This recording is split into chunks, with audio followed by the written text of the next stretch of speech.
why did you resign? When you said you are resigning,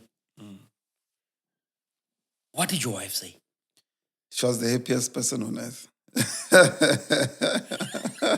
What charges? You know, a senior clinical manager doesn't even deal with money. Your recommendations are clinical based, you know. You need to really be clinically corrupt.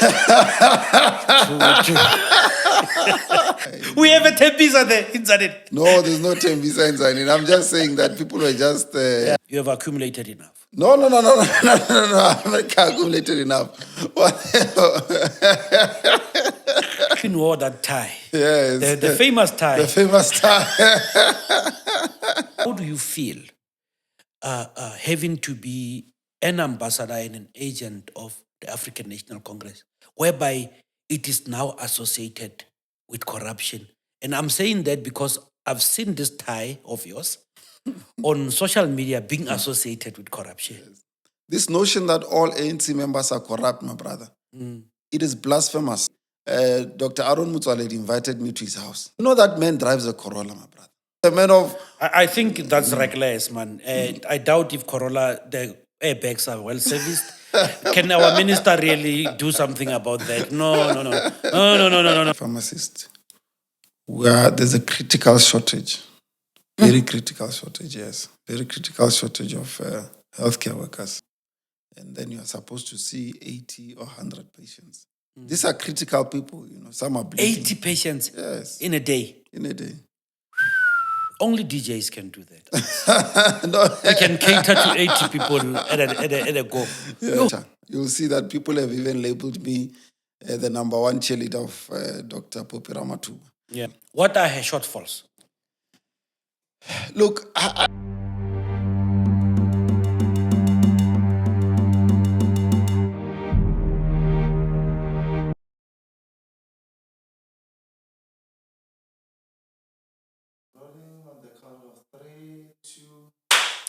Yeah, it's gonna have a lovely episode.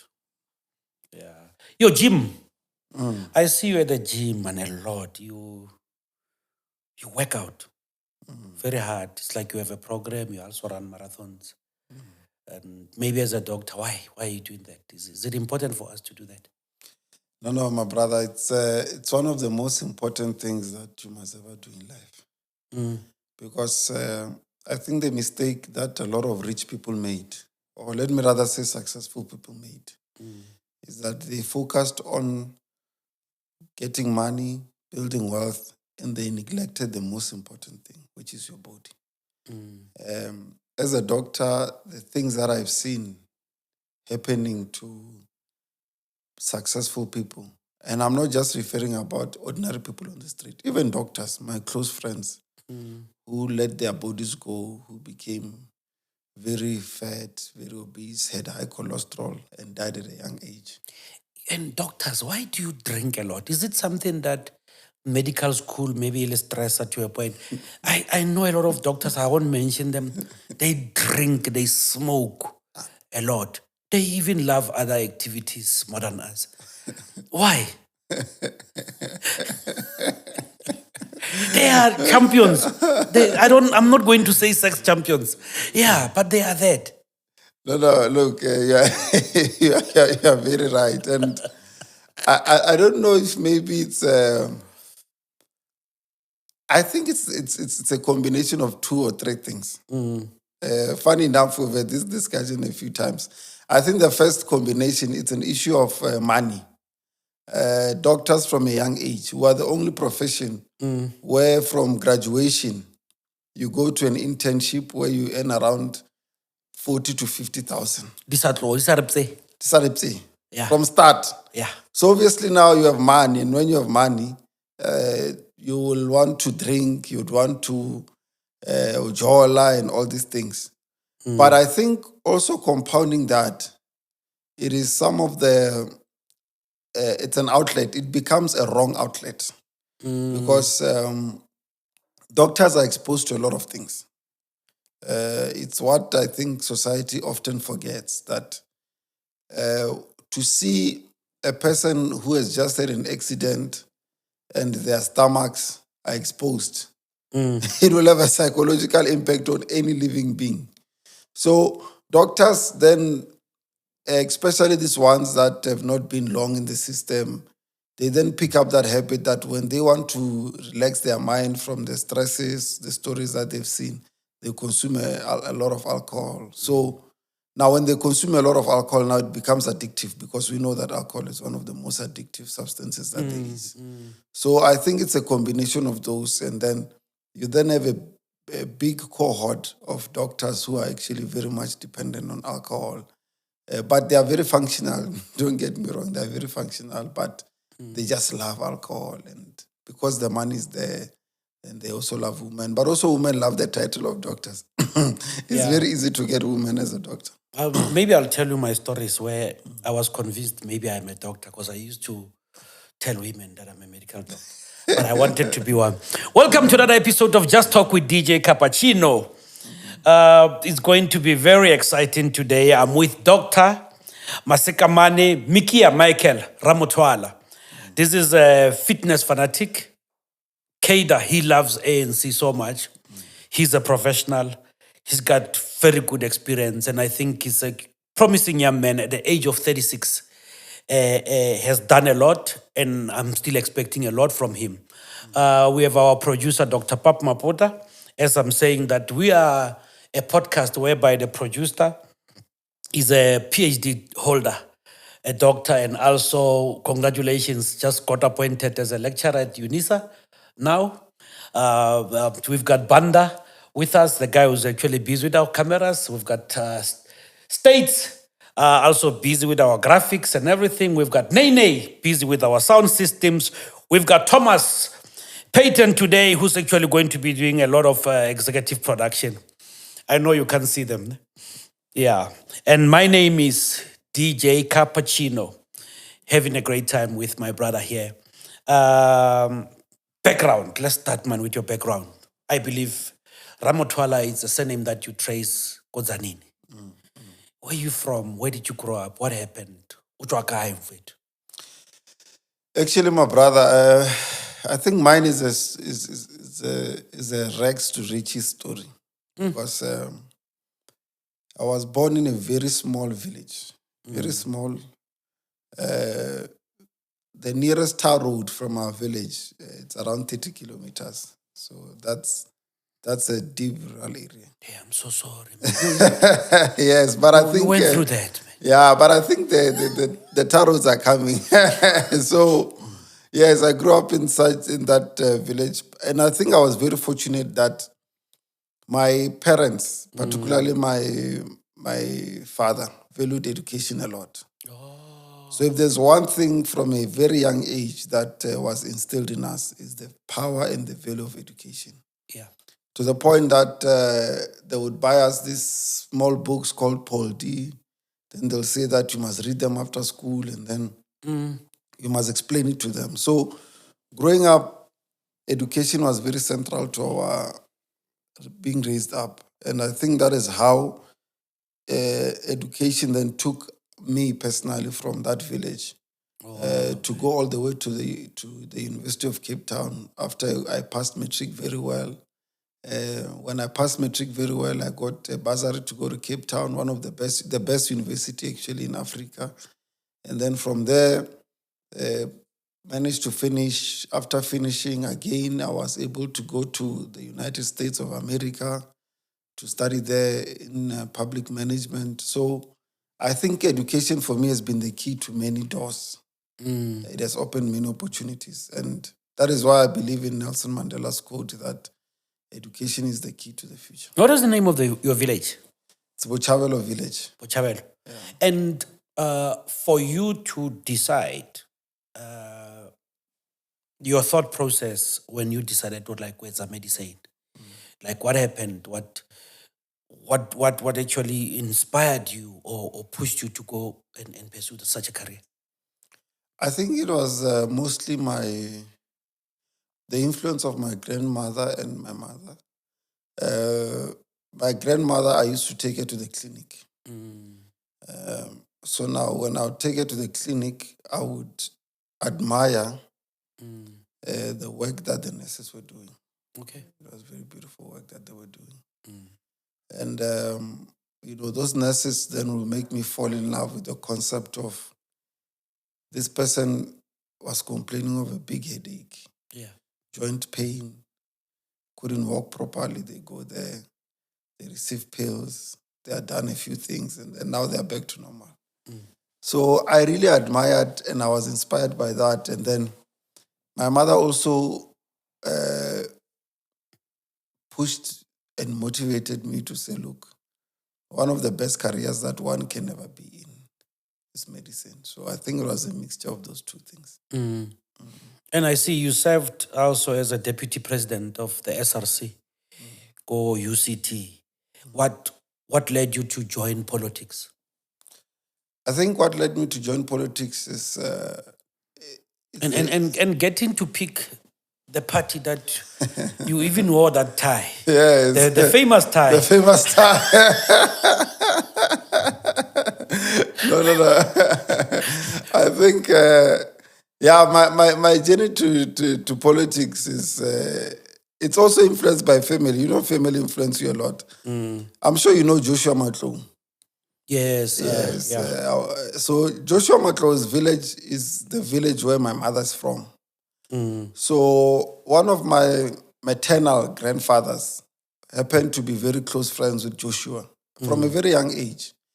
And that man used to support Joshua, admire Joshua. And then as a subsequence, I was also then exposed to some of the political activities that Joshua and them were doing. And when I was exposed to the political activities that Joshua and them were doing from a very young age, I actually fell in love with the ANC because my grandfather, for example, will preach to me about what the ANC stands for, what the ANC aims to achieve, tell me many stories of, Oliver Tambo, but also stalwarts from the province. Your Franz Mutlala and all these great leaders that our province has produced. So with that influence from Joshua Matlow, Mikia Ramothwala, who was my uncle, a very prominent ANC leader at that side, my father, who was also a big ANC fan. When I went to the University of Cape Town, it was a natural thing that when we would be meeting each other and I see that these people are supporting ANC, then I would join them. And I think after joining them, the rest became history. I think I thrived in that environment. Is your grandfather still alive? No, unfortunately, passed away. What would your grandfather, knowing him, what would your grandfather be proud about the ANC at its current form right now? I think he would be proud about the services that the ANC have done. First of all, if you go to his village, there is a very beautiful tar road that the ANC has built. When we were growing up, that road was a mess. Going there when it's raining, it was close to impossible. Now they've built a state-of-the-art tar road. Not only that, but they've also done a pavement that goes straight to where he stays, And on top of that, if you go to that village again, there's a clinic, Lebaka Clinic, very beautiful clinic. Proudly brought to you by the ANC. Proudly brought to you by the ANC. There's also a very big stadium, that is also brought by the ANC. So my grandfather was a big advocate for service delivery. And I think that it's unfortunate that he didn't live to see some of these things that he was telling people that the ANC would bring to them. Yeah. But the ANC did bring to them. Yes, and I think it's one of the reasons that people still continue voting for the ANC. Because they know that there's no such thing as a perfect organization, but the ANC continues to deliver, especially in the rural areas. PR-wise, they are dealing with you guys, man, the ANC. And I always tell people, Kere, the ANC has so many good stories to tell. And that Kifila, as a media practitioner, those stories are not told, are not covered. And then the ANC has not actually invested in such stories being out there for people to see. That's why now you are vulnerable to the PR machinery that's happening. Now, black, green, and gold, the tie you are wearing is associated with stealing money. Yeah. They capitalize on a few cases. Let me not say a few cases. They capitalize on the cases, fraud and corruption. But now there are many cases where people got liberated. For instance, for people to even go to tertiary institutions, for people to have meals at school, primary, can go and have a meal that is having proteins and vitamins that you need. For you to be carried from your village to school, scholar transport. I wish I can have a budget to go and document those poor people living their mud houses, getting into a bus, going to school, eat, get free books, come back, get career guidance, and the very same person go to tertiary. Those things are never captured. The only thing we capture, we capitalize on. But how do you feel having to be an ambassador and an agent of the African National Congress, whereby it is now associated with corruption? And I'm saying that because I've seen this tie of yours on social media being associated with corruption. Yes. Yeah. No, my brother, let me be honest with you. I was very hurt. I was very hurt when I think when a lot of news outlets were capturing that I had actually resigned from the Letaba Hospital. One of the news outlets, I think it was Limpopo Current Affairs, they took a picture of me wearing this beautiful tie. And a lab coat. In a lab coat. Now, with me wearing this tie, a lot of comments, because I went through most of the comments, a lot of comments there were saying that because I'm wearing this tie, it means that I'm a corrupt individual. Yeah. Automatically, even though the people that don't even know me from above soap were saying that because I'm wearing this tie, it means that I'm corrupt. They don't want to associate the tie with free healthcare system. Nothing. They don't want to associate this tie with free school. With education. They don't want to do that. Yes. And what hurt me is that this notion that all ANC members are corrupt, my brother, it is blasphemous. I'll give you a very simple... So it is not all of them? No, I'll give you a very simple example. Don't run away. It is not all ANC people who are corrupt. I think majority are not corrupt. There are those who are corrupt. Yes, but vast majority... On record. On record, yes. I mean, it's not even on record. It's in you are court. saying that? Yes, it's in court. I mean, you have seen court cases. We have seen them being exposed. Now, where I'm coming at is that not all ANC members and leaders are corrupt. I'll give you a very simple example. That Friday, Dr. Aaron Mutwaledi invited me to his house. Now, when he invited me to his house, obviously we chat and everything. But one thing that stood out for me, and I will not forget it, is that, do you know that man drives a Corolla, my brother? That man drives a Corolla. Now, are you saying that a minister who drives his wife in a Corolla, who lives a very frugal life? You know, when I say frugal, that man, me and you, Cappuccino, right now, if you have spent time with Aaron, you'll realize that me and you are dressed better than him or more expensive than him. So that man with his Corolla, with his frugal living... Where is his house? It's in Pretoria, but also... Where in Pretoria? I forgot the exact neighborhood. Is it not Waterkloof? No, I don't think it's Waterkloof. Where is it? How big is the house? No, I think it's a government house.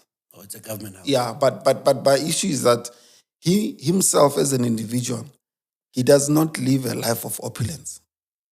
I can guarantee you that I was even shocked myself.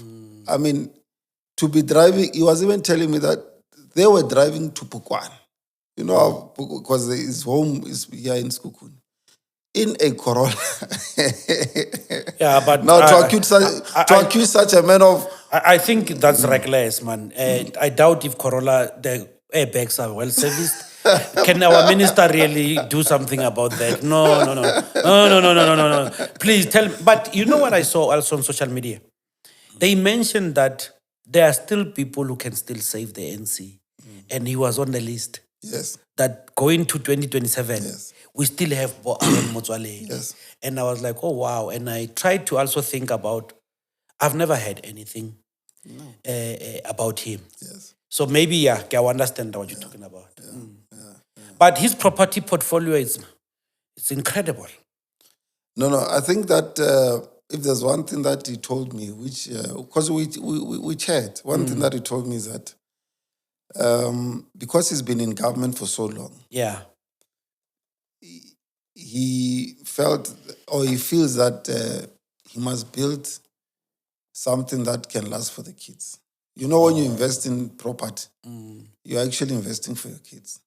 That's and that's one lesson that I admire from him. That's why for me, I would say that I look at Aaron as a role model because he has raised his kids tremendously well.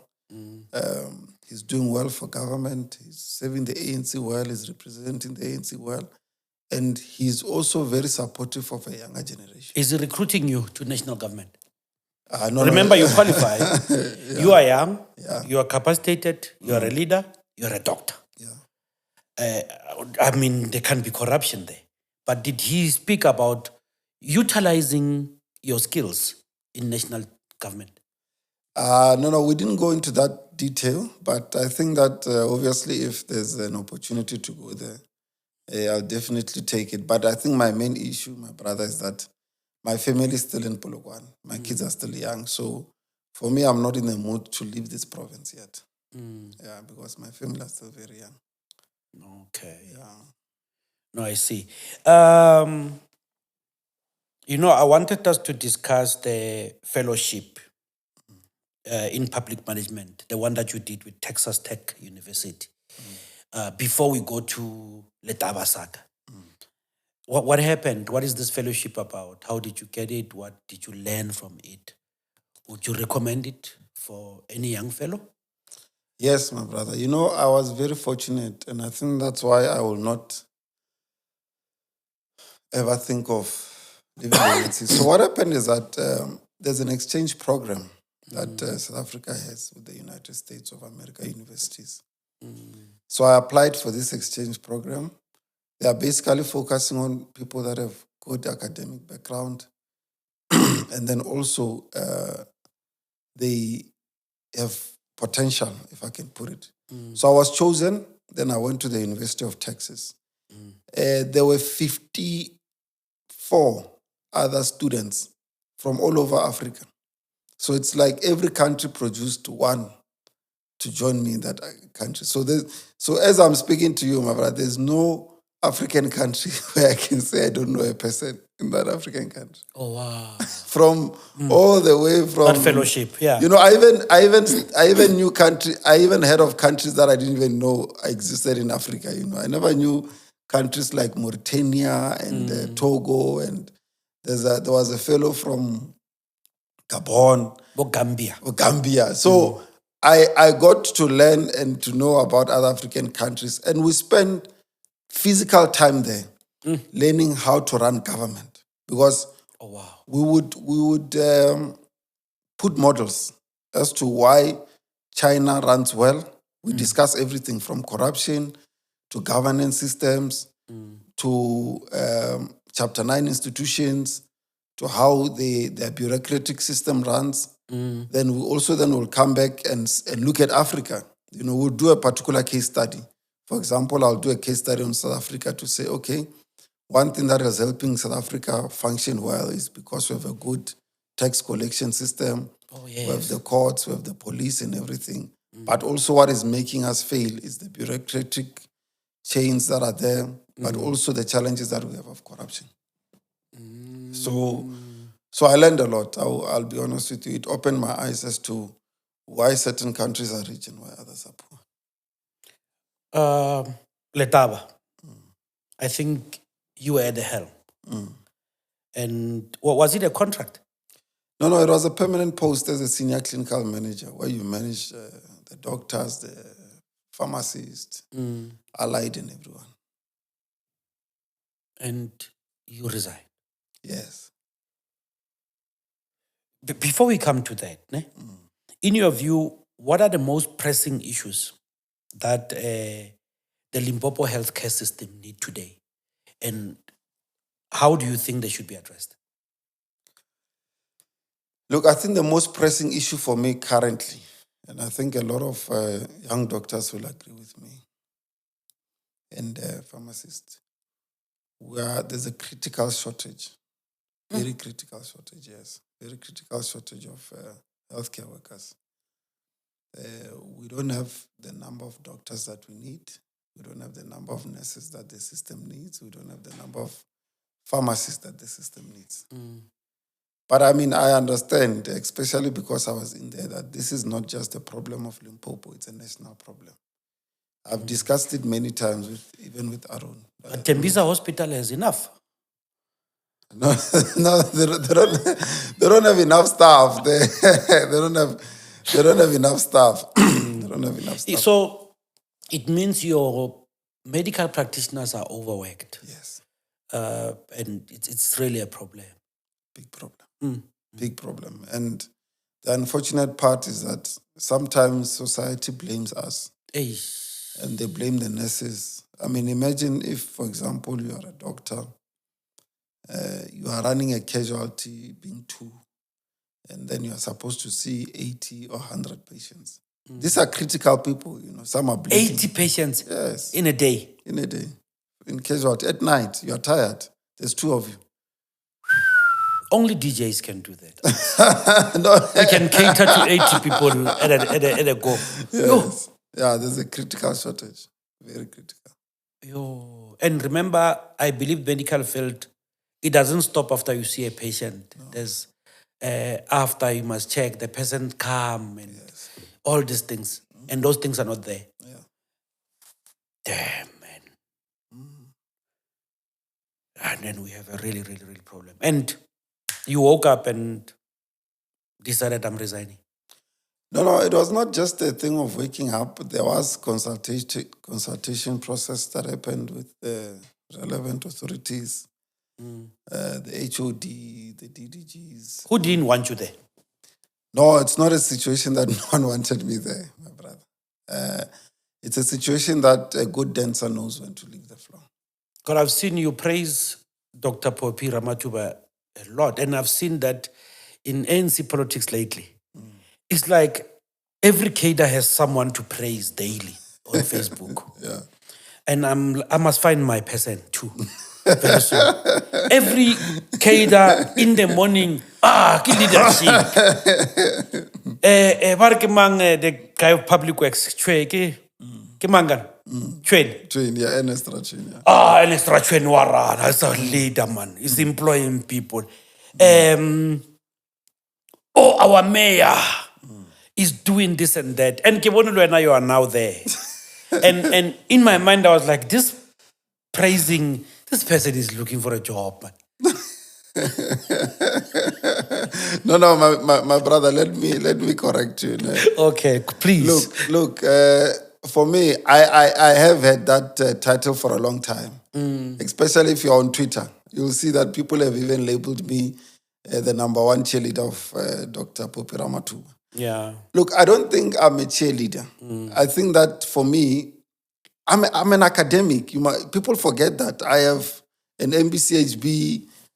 I went to the United States to study public management. I'm now doing health economics. So I think, and now when I think, I can tell you for a fact that my interactions in politics have gotten me to a point where I'm convinced beyond reasonable doubt that Comrade Mikia Ramothwala is the best leader that the ANC has to offer. And that is why people will see me then appreciating her from time to time. And part of the reason that I say that she's the best that the ANC has to offer, when you've worked with someone, my brother, when you have had intimate discussions with someone, you get to understand this person's thinking. Okay. Not only that, but then you also then get to see them in action. My brother, I have seen... She's active, ne?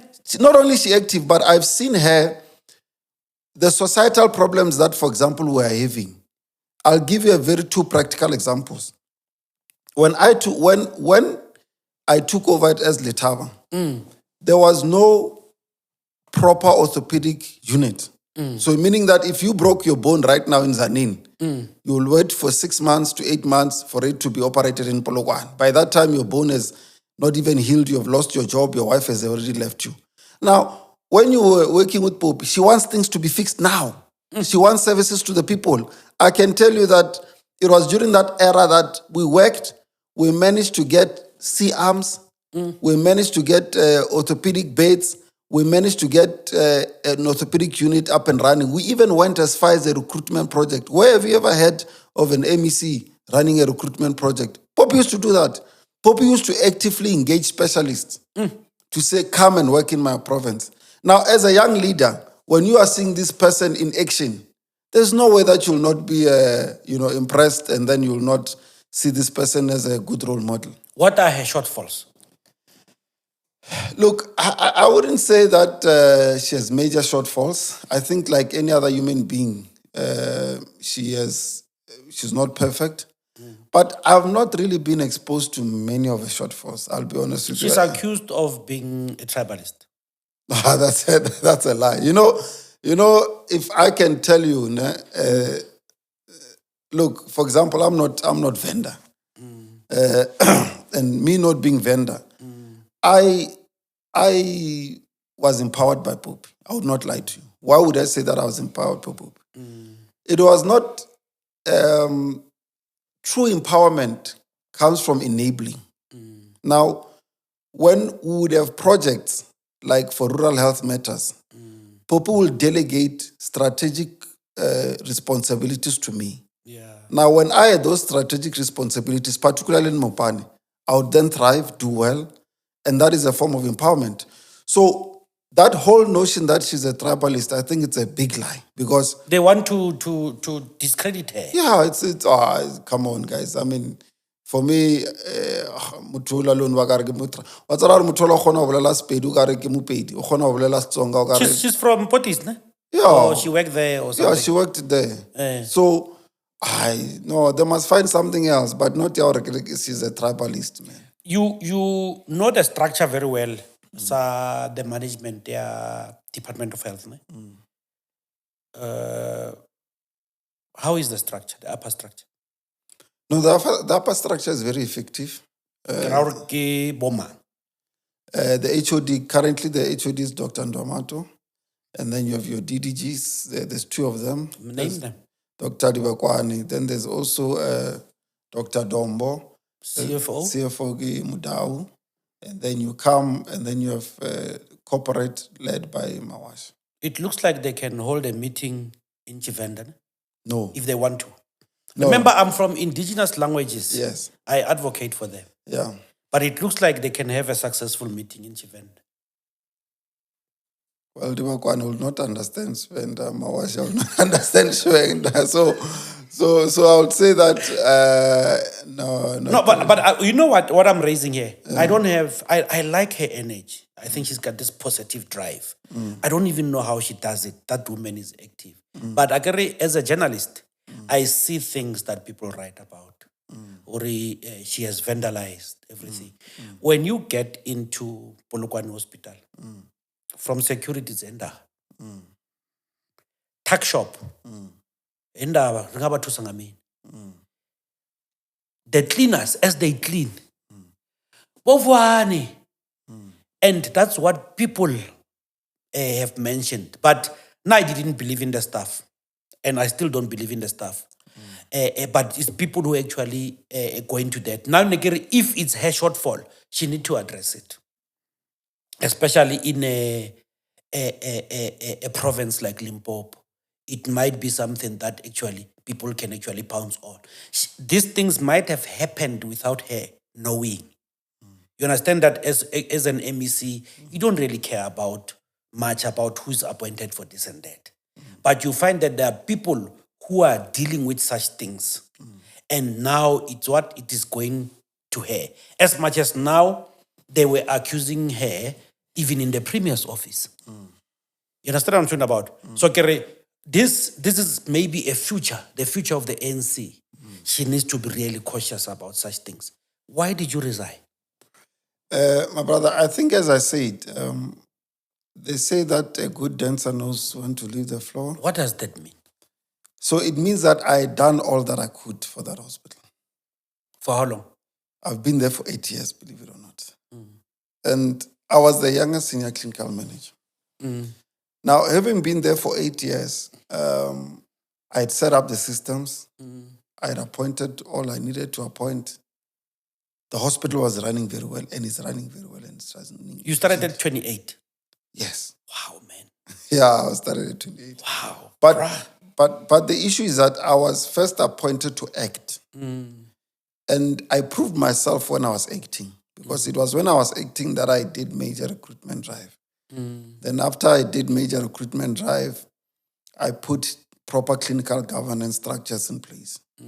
Now, according to the DPSA and all these labor relations things, once somebody is acting, they are liable. They are liable to be shortlisted whenever the post is advertised. So I went through that process, and then I was permanently appointed at 30.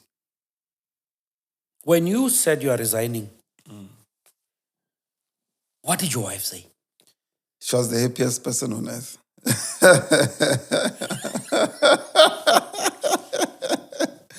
I'm telling you. So the word in the streets, keying about your resignation. No, there are many. Which one? Not that it affected you, but it got to you. The one that got to me was to say that I'm running from charges. I mean, come on, guys. What charges? You know, a senior clinical manager doesn't even deal with money. You don't sign anything. You don't interface with any finances. You can only recommend, yeah. You only recommend, but even recommending, your recommendations are clinical based, you know. Yeah. So I'm the guy that manages the hospital side of things.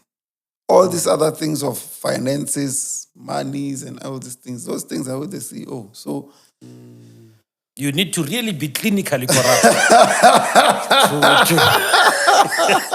You need to be clinically corrupt to be corrupt in that position. You need to corrupt someone else. Okay, they are alleging, which charges are they alleging you? No, it's just people that wanted to link this thing with the Tembisa story, but you can't even link. So we have a Tembisa there inside it. No, there's no Tembisa inside it. I'm just saying that people were just haphazard. And I think also what might have happened is that because a lot of people from Zanin knows me, and also because I'm a known National Executive Committee leader, then when news, most of my friends reacted, the community reacted, then obviously that's how it became a trend. Then when it became a trend, people that then don't know me and that don't even know the work that I do at Letaba or they just got on to the trend because, you know, that's how trends work. You know, everyone wants to speak when something is trending. People want something. They want to speak. Everyone wants to speak, even if they don't know what to speak about. But for me, I appreciated the fact that the people of Mopani and to a lesser degree Limpopo appreciated the work that I was doing at Letaba. So I didn't know that so many people were following the work I was doing or were following me. I was humbled by that reaction. I will not lie to you. I was very humbled by it. But I think also going back to the family, my wife and kids are based here in Polokwane. Letaba is in Zanin. So they've been crying for a very long time, you know, to say, no, Abe, now these kids are being raised without their father and everything. You must come to Polokwane. You must come to Polokwane. Being raised by a father, but it's something about being raised by a broke father. I think it's more painful. No, my brother, one thing that I can tell you, and this is what I think people forget about the profession. You have accumulated enough. No. I haven't accumulated enough. No, I would like to think you are a guy who plans. You're a smart guy. No. I've planned. Let me tell you, my brother. You'll never come across. You can come across a doctor who's getting by, but you'll never come across a broke doctor. Have you realized that? Except for those who are looking for a job now, who the system can afford to integrate them in the system. Exactly. But most of the doctors we've looked up to doctors. Yes. Yeah. And part of the reason is that you have a rare skill. Now, when you have a rare skill, it's easy for that rare skill to generate money for you. Now, the unfortunate thing is that unlike in the past, where a doctor will be guaranteed employment in government, they accumulate money, they accumulate pension, and then when they've had enough monies and they've had enough pensions, they then build private practices.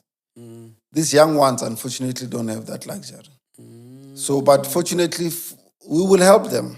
And this is where you will see in the near future that I'm definitely helping them. Because I'm going to help them. And you know, you're talking like some old man. I see a young man.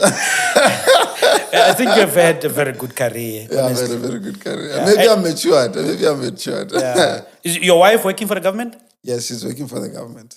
And kids, you have? Kids, we have 3 of them. Very young kids. Very beautiful kids. Yeah. Love them so. The youngest, how old? The youngest is 1 year, 6 months. 1 year, 6 months. Yeah. And the 2 Bakoskolo. And the schools are not cheap. No, they're not cheap. They're not cheap. But look, I think that I'm very fortunate. I'm very fortunate that I've worked well. And you have accumulated. I've accumulated. Not enough, but I've accumulated. And then also I have a very smart and working wife. Yeah. And now I can really go into greener pastures. Pastures. I'm a businessman, my brother. I'm a businessman. I have a very strong business mentality. When did you start business? I think from a very young age, I've been very passionate about business like you. Do you supply medical equipment? No, I don't supply medical equipment. I would not want to do work where I was working, but I have hardware. I have hardware stores. Okay. Yeah, I also have tuck shops. That's why I'm very vocal on tuck shops. I think you've seen some of my videos trending when I'm speaking about spaza shops and all these things. And I think one thing about doctors, you guys are so creditworthy. Yes. The banks want to give you money. For anything, the banks just want to fund you and everything, which is really good. Because, I don't understand a 36-year-old quitting. And I didn't know you were a doctor. Yeah.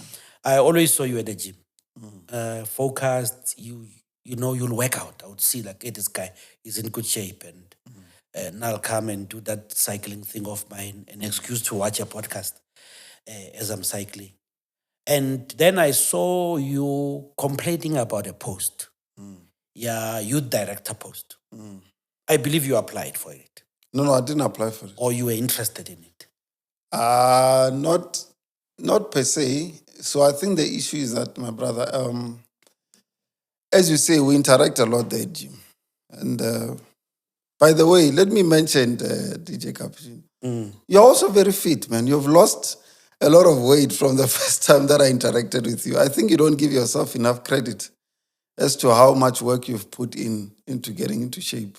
I can tell you that even the gym, you're one of the guys that I admire a lot because of your consistency. I think in a week, you spend a lot of time there at gym. It's unemployment. Give me a job. You won't see me there. Yeah, so no, I didn't apply for that youth director post because... But why did you raise issues about it? No, it was just that there were some debates, basically. And then I just wanted to clear my name because in the debates, my name was also being thrown about that I wanted. But you were disappointed that there are comrades of yours. Yes. Who said, we don't want this guy. No, actually, I think... Just paraphrasing, yeah. No, I think there was a mix-up. Where I was physically told that they didn't want was on the list process. Because on the list process, I think it's an open secret. List process how? Because you say you didn't apply. No, list process for legislature. Yeah, these are 2 things. Oh, that was a long post. I think that was a long post. But if you go back, I started to speak about that you must only go where people want you. You mustn't go where people don't want you. You know, my brother. So you don't go to a party where you are not invited. Yes. So I said that initially, I met with some comrades of mine who at Fishmongers told me straight that the reason that I did not go to the legislature list is because Bonane Basanyaki, you know. But these were junior comrades. But So you discuss things at Fishmonger, our future, our government. no. It was not discussing things there. It was just a situation that, you know, people are... There's a government in Fishmonger.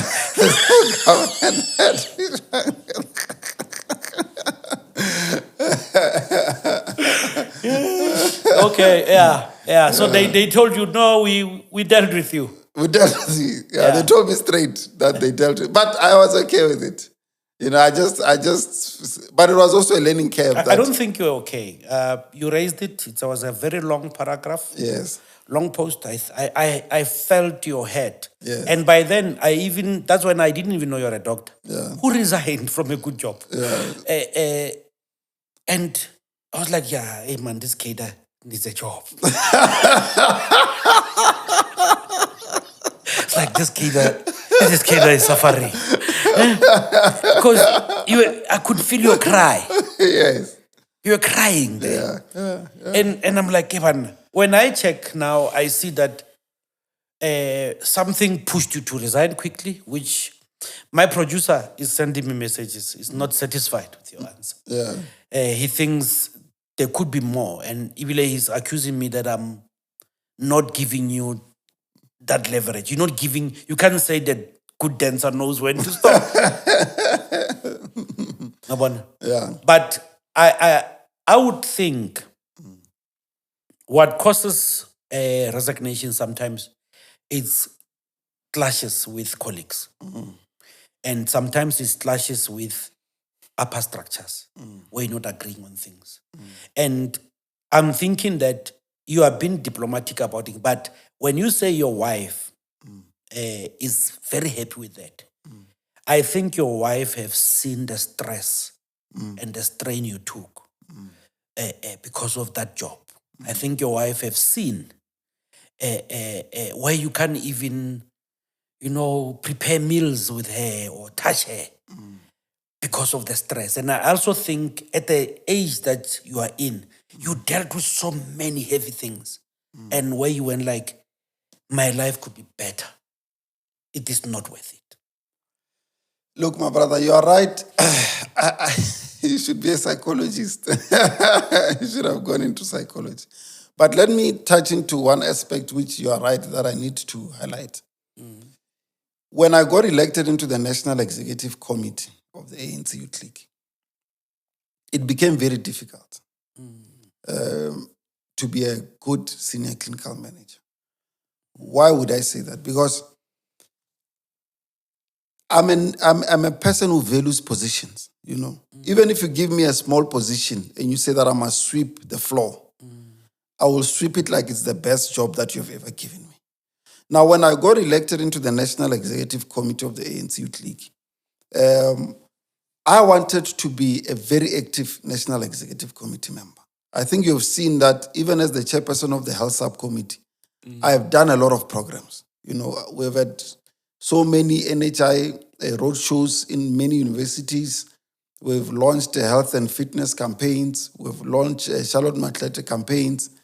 Now, our president, Colin Malaj, and I think I need to mention this, that the young people of this country are very lucky to have that man at the fore, especially at this juncture where the ANC... There we go again, praising a leader. No. Let me clarify something. Yes, I might be accused of being Colin Malaj's praiser, but I'm praising him on the basis that he wants things to be done. Do you understand? And that is why I'm coming at that. Colin will actively, in our NEC meetings, say that why are subcommittees not active? You will say that, Dr. Ramothwala, you are a doctor, we are not having health programs. Now, I will then create those health programs, which I did, you know. But then, obviously, when you are having those health programs, you will then miss work because you must understand that being a senior clinical manager is not it's not a deployment, it's an employment. It's a 7:30 to 4:30. Now, when you are attending NEC meetings, when you are running programs, it becomes very difficult. You understand. Now, when it becomes very difficult, yes, there was that feeling that I'm a bit too busy for the job of a senior clinical manager. That one, you're right, that it was there to say that I am missing too many of the important engagements because of the ANC Youth League. So maybe, yes, it can be said that I resigned because of the ANC Youth League. My man, you are speaking like a real politician. Right. Hey, I'm bad. Can I give up? I can say because I'm telling you, look, it's twofold. I'm too busy to be a good senior clinical manager, number one. Number two, my family badly and were crying for me to be in Polokwane. As you can see now, I'm in Polokwane. Yeah. Because it's very difficult. It's very difficult to raise 3 young kids, my brother. And Dr. Ramothwala will steal you very soon. No. Look, I can't be stolen by Dr. Aaron very soon because my family is still very young. Pretoria is far. So you remember you are from a village. What is that village? From that village without tar road. Yes. You came to Polokwane. Yes. You can still move to Pretoria, a city with lights. More lights. Maybe if I move with the family. Of course. I think you'll negotiate a package that suits a family. Yeah. And also, I believe in your meeting with Dr. Aaron, you also mentioned, but my wife. No. Aaron was not necessarily recruiting me. It was just that thing that he just wanted us to talk, and we spoke, but he was not recruiting me. That one I can guarantee. Now, let me tell you what I think about Aaron. Aaron knows what you did. Letaba knows that you're a young, energetic fellow who can make things happen and execute things clinically and accumulate clinically so. And Aaron knows that you also have a family. And Aaron knows that you are an asset. And most importantly, knows that you have a black, green, and gold tie that you wear proudly. Yes. And now, like, if I was Aaron, I would want someone like that at the national department. Young, experienced, you have dealt with pressure, you have been in a higher position. I think many doctors would kill to be in that position that you held. So it would be normal for me that even you going to Aaron's house to see a Corolla when the garages are 6, but you only saw a Corolla.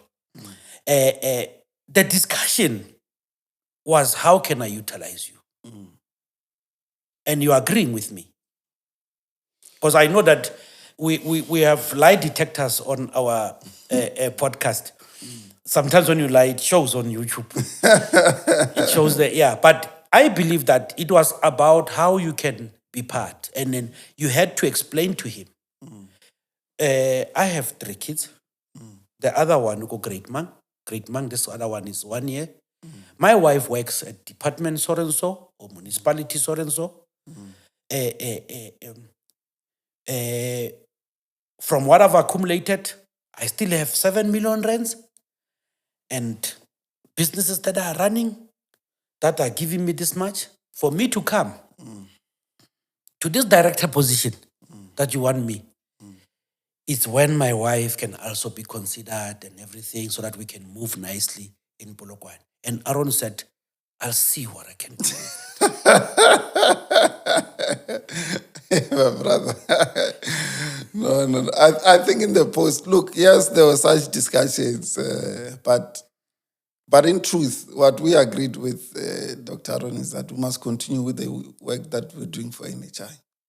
I think you've seen that we are going around the country clarifying the misconceptions that are about NHI. Yeah. So that's what we agreed on, and that's what we're going to fix. As I said there, we are wishing that he has a full recovery because I think, as you saw, he had a bilateral eye operation. The doctors have said that for now he must not move. He must have bed rest. But as soon as the doctors clear him, we'll continue with the work. But otherwise, Yeah. Myself, I'll continue investing in businesses and pushing greener pastures. And I think, my brother, one thing that I must mention is that I think the ANC needs leaders who will correct the misconception that is there about our brother. What are the misconceptions except corruption? That we're aloof. That Rahola, you know, Rahola, it's like people in the ANC feel that they are better than the others, you know. They don't want to spend time. You know, I'll tell you something, and this one, you know, if there's one ANC leader that I admire so much, Rufus Mahor, the Waterberg secretary. You know, I'm not friends with that man. I just interact with him on Facebook. But just by interacting with him on Facebook, there is one thing that you will see, my brother, that man, he will drive in his car. And I think those of you who are following him on Facebook will see this thing. He'll drive in his car with a disabled man who's having saliva falling down, you know. He will hug those people. When he goes to his place, he will post videos of him playing with the kids there. All the kids are dirty. He will be doing karate and everything with them. He plays soccer with the community. Not only does he only play soccer with the community, but he even takes kids to metric dance. He's living with the societies, interacting with the societies, leading with them. He's on the ground. He's on the ground. But also you can see that this man really loves them. You know, it's what Tlangi said, Tlangi Mohal, that you can't lead them if you don't love them. That man of Rufus loves those people. And that is why, for me, I admire him, because the way that he loves the people so much, I don't think the ANC ever needs to campaign in that word. If all ANC leaders loved the people, were on the ground with the people, you know, in my language, there's what to call ushishingo. It's when you feel like somebody's too dirty for you, somebody's smelling to be your friend, somebody is less educated to be your friend. If we didn't have that culture, and we loved people and our leaders were humble, you know, this thing of blue lights, you know, VIP sections, it really does not assist the ANC, my brother. Because people see you as someone that is far there. So even when you lose, they don't feel the pain because they don't identify with you. And that is why I admire that man of Rufus. No, I don't know him personally. But with regard to what you're explaining, maybe that's what we need. Because there's this thing that you always talk about in the ANC, that the ANC need to self-correct. Yes. Maybe such other actions that can help the ANC. What else do you think the ANC need to do to gain people's confidence? I think we need to deploy the right people at the right positions. Because if you deploy correct comrades at the right place, they will thrive. But also our comrades need to get proper education. This is where my value for education comes in. You know why Poppy was able to thrive as an MEC of health? That woman really understood the system. You know, she understood how and why there were problems. She would deploy qualified people. She would deploy qualified people. Now, the ANC, I'm glad that now when they are doing a list process, they value this thing of education. And you see it now that even ANC leaders are going out there to get educated. But for me, if there's one leader, some of the leaders that I think they are leading by example. You see, for example, Puleshai, they're in my region, our regional chairperson. Yeah, I see there's a... They also praise him.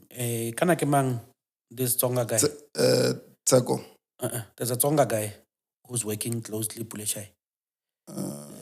Dagma. No.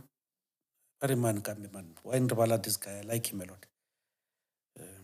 Him is always praising him and posting him on Facebook. Okay. Yeah.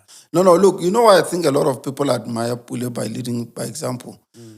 I'm studying at UCT, my brother. I'm doing health economics at UCT. That university, my brother, it's very difficult. Why is it very difficult? They want original ideas. So when you are writing a thesis, when you are writing write-ups, whether it's essays, they want original ideas. They don't want you to Google, copy and paste. Once you Google and copy and paste like I once did, you will be failed, you know. You'll be failed. I once did it and I was failed. Now, when you have leaders like Frelimo, Comrade Puleshai, going to study at UCT, how to manage the municipality, where they even graduate, it means that that man's thinking capacity is on par with some of the best professors because he went toe to toe, pound for pound with them. Wow. On the academic concepts and things that are making governance not run.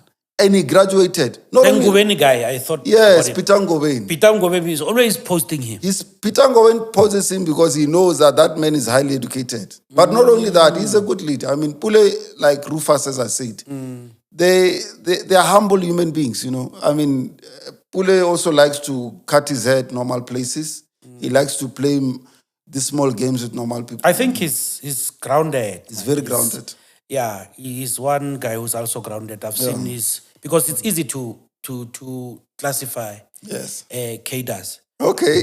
I don't think. So you can classify them, my brother. No, we've seen them all. I think Pule Shai is not those January 8. There will be big houses. If maybe January 8 go Cape, there will be a house in Camps Bay and people will be flown there. I don't think he's part of such. And we have seen them. And then some of us love to see such and to be invited in such. Mara Pule Shai has been that guy. And Kibono work accessible. No, look, my brother, you know, if there's one thing that I can tell you is that Pulesha is the type of guys that even if you say, come here, let's engage, he will want to come and engage. I want to prove it. Puleshai, please come to Just Talk with DJ Cappuccino to share the knowledge about the ANC, the politics, groundwork, and what you are doing for the community. You are invited to Just Talk with DJ Cappuccino. I want to prove you wrong. He's not going to come. No, he will come. He will come. Yeah. Okay. But tell me, what is the importance of political education? Don't you think you need to go back to the basics? Many people, as much as even Fikile, your secretary, has emphasized on the fact that the true cadre, that political education is lacking. Need to go back to the basics so that we can produce true cadres. There are many people who have now hijacked the ANC. I believe I'm paraphrasing from what he said. Or there are many people who are now calling each other leadership. And those people are not real cadres. Unlike maybe, I would say, maybe your generation when you joined the Youth League, you had to go through those processes. So what is the importance of political education? Do you think it's needed in the ANC or the ANC Youth League? No, definitely political education is needed, my brother, because some of the behaviors that we're seeing nowadays, they are very much un-ANC. You know? I think there are even some members of the ANC who don't even understand what the ANC stands for. If you ask them what is the NDR, some of them won't even say what's an NDR. Ask them simple things, you know. Ask them what is the mission statement of the ANC. You know, you are losing them. All they care about is what you say. They won't nominate you. No, they won't. You will start to ask such. So unfortunately, all they care about is Utanamang, Rijagai, which is wrong. Yeah. And you know, we had a funny thing. Remember after we spoke, when I briefly asked you about that position, direct. And I was like, you know these positions that you advertise on government, why let's a procurement, not procurement, let's a recruitment processes, conference, don't involve us. Because we are sending CVs and we are qualified. We don't even get shortlisted for interviews. Why don't you Dr. Ramothwala is now starting as a director of what? Let well involve because you don't have plans for us. Yeah. No, but I don't think that's necessarily the case, my brother. Look. No. Guys, please, don't involve us. I agree you have already sorted your deployment. No. Why do you advertise? Why let Dalakari? No. I'm speaking from a job hunter. I'm hunting for a job. I don't even get shortlisted to even come at this plead my case. Hey, and I realized someone explained it well to me. No, go speak to so and so. Okay, fine. Hey, Iran recruitment. No, congratulate. Congratulations, you got a job.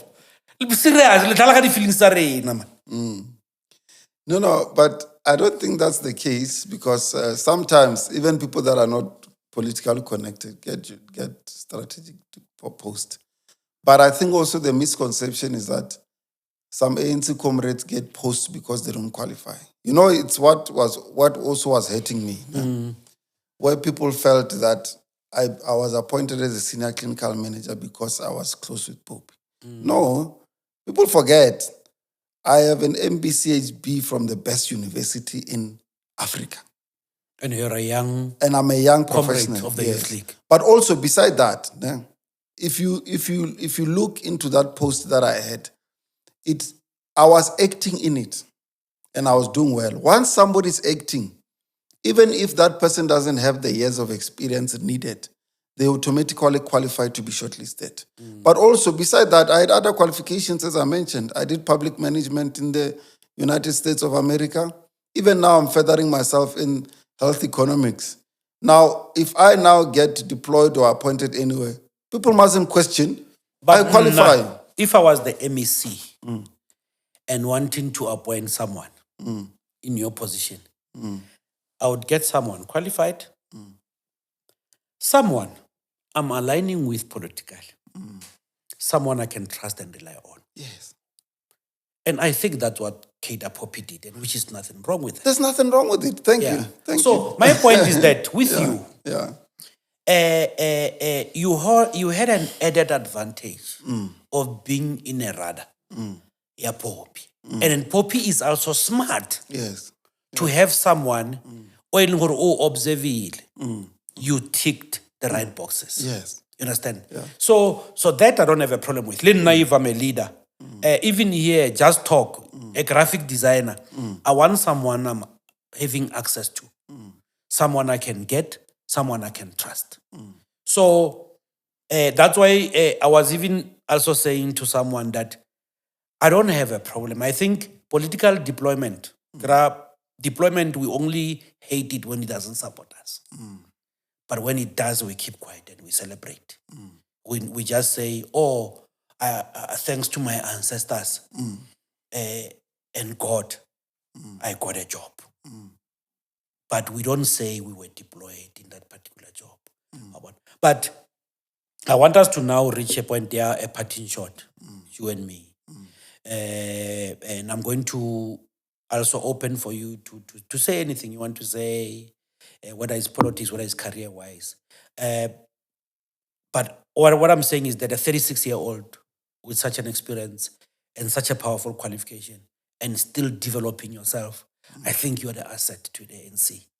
I think the ANC can even set an example in terms of their shining stars, even in terms of deployment, whereby they can advertise something nationally, knowing that it's for you. And bana ba batho shem ba tlo no romela di CV. Some will travel. As long as I qualify. And some will travel from Eastern Cape, for interviews, knowing that we want this guy. I think with you, it will be good. I'm just saying it, no joke affair. But I see a bright future. And then to speak to a young man with this focus, it's what this platform wants. We're going to do interviews maybe in the future where we call Boss Komot. Mara, you are the kind of people we need to speak with, to inspire these young politicians to hold. And the other thing, before we go there, why do you think you are losing against EFF in tertiary institutions? I think number one, we are failing to appeal to the youth.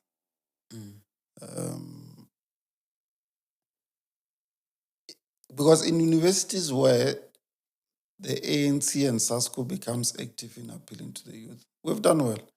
I did work there at UCT, where I'm currently studying. We won that campus, my brother. SASCO got 7 seats. Part of the reason is that I advise those comrades there to say, have programs that address the challenges that the youth and the students they are facing.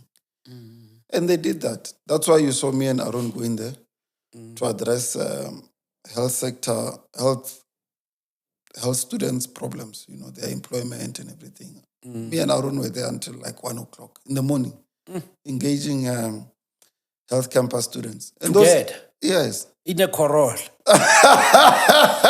No. We flew there. You like the Corolla story. No, we flew there. Man, you know where I think the ANC is lacking? The ANC has so many good stories. Yes.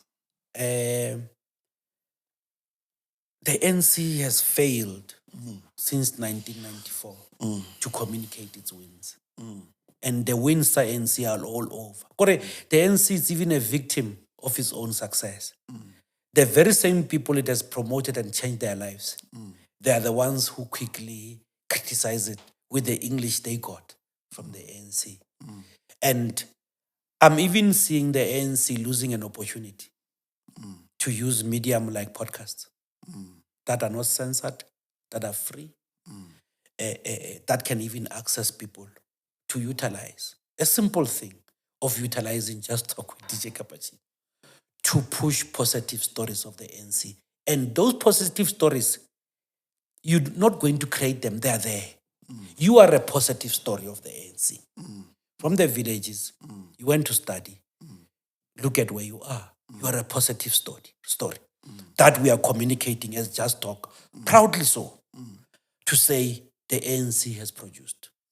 So you need, whenever you are in the circles, to discuss that, to see how far you can communicate stories that the ANC liberated. No, look, DJ Cappuccino, where you are right, and this is where I think the ANC is getting it wrong. The traditional media is losing touch. Why am I saying that? It's still important, but it's losing touch. Let you need to evolve. Let me elaborate. I don't know when was the last time I sat and listened to a radio for a whole 30 minutes. But yesterday, I watched a podcast of our president. King David. That's my favorite. Yes, relaxed. I was relaxed in the house there, put on YouTube. Yes. Watch it, enjoy it. I can't do that with other things. No. Now, the other advantage, it's what we're even seeing this morning. The same podcast is still available because it's online, it's permanently there. Now, this morning, people are waking up, they're like, okay, Colin was speaking about the true definition of youth. Let us go and check it out. So I think where our ANC leaders need to improve, especially our MECs, and our mayors, they must utilize podcasts to communicate some of the important things that you are doing. So because you are so open to interviewing our leaders, they must come here, document the challenges. Be honest, because the good thing about the podcast, like now, it's like a couch conversation. We're honest with each other. They must be honest with the community to say, yes, we have challenges. Maybe we don't have money. People are not paying rates. That's why we don't have revenue to build roads. But we'll build the roads. We'll build a road here. No one is saying cut. We're about to advertise. Yeah. In that way, I can tell you that there will be that grounded ethos that you are so big on. Because the ANC needs to go back to that time of being grounded. We need to be with the people. And nowadays, people are online, my brother. People are on Twitter. People are on Facebook. People are on YouTube. You can't be saying you are not grounded if you're not on Twitter. I have nothing against traditional media. But I want to give a scenario, Radio. When I grew up, we used to charge batteries to listen to radio. We used to put the batteries on just to listen to Sneyman Rankan later on Motsweding FM. Things have changed now. I always tease some guy who's running a radio station somewhere, not in the province. Or do people know who are coming here that they are speaking alone? Now we have empirical evidence on sometimes the people we reach. We also can create, for instance, we can create clips. Like from this episode, we're going to create clips. Even now, the fact that you admitted that you accumulated at Letaba will be some things on our clips that can actually go viral on social media. Rebereksa, what we call media convergence theory. And I'm like, when I ask communicators in the province, guys, when are you coming to advertise? But no, we have not been given a leeway. We still have to communicate. And I'm like, and I see them going to other stations, which is good. They can still reach people. And I'm like, things are also changing. But we also are aware, Lorena, as just talk. We are building a platform. We have a 5-year plan. This is our 2nd year. We believe that in 5 years' time, people will be seeing our value in terms of pushing their products and services. But parting short, you can look at the camera, advise the youth, advise your fellow cadres in the ANC, the doctors that are still coming, the accumulators. You can speak to them right now on camera. No, I think parting short is, first of all, thank you, DJ Cappuccino, my friend, for inviting me. Let's stay healthy, guys. One thing that united me and this guy is our love for taking care of our bodies. Let us take care of our bodies. I'm not looking as nice as No, you are.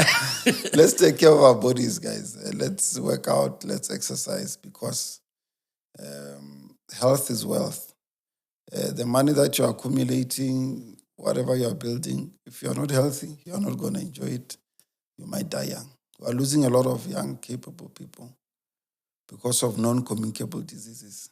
Nowadays, you have people as young as 45, getting strokes, getting heart conditions, getting embolisms. So let us exercise. And to our politicians and our leaders, let us stay grounded. I think I would love to see more of our mayors, MECs coming here to engage the community. Thank you.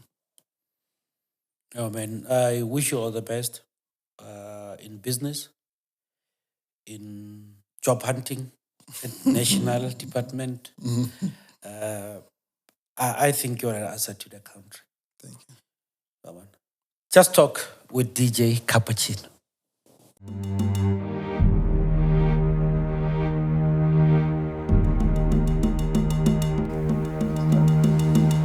Escape to the luxurious Meropa Hotel in Polokwane and immerse yourself in a world of Moroccan-inspired grandeur. With 54 standard rooms and 4 luxurious suites, our hotel offers affordable accommodation options tailored to suit your needs. Whether planning a conference or seeking a weekend escape, our hotel provides the perfect setting for your next adventure. For bookings, email sunmeropahotel@suninternational.com or call our hotel reception on 015-290-5400.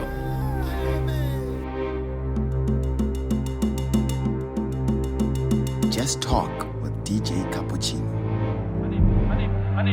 My name is DJ Cappuccino, Fortune Maswangani, Mhlali, Jingindaba wa Mkhatshane, Mkhatshane wa Holeni, Holeni wa Mashango, Mashango wa Mpatsi, Mpatsi wa N'waxihoxani, Mpatsi wa Nkhandlana, Nkhandlana wa xitlhelo xa xikaya xa le ndleleni, xa ku khwenyuta vahundzi, vandlela, va ku rhandza ku tlanga hi ku tovana. Holeni, gape ke Tebogo, ke ngwana wa Mmatladi wa Pula ya Marole, ke nna setlogolo sa Bakgatla, Bakgatla ba Mosetla wa Magana le Kgomo. Ba re ha e namele setlhare a e je boreko ke mo Setlaopa. Just talk with DJ Cappuccino.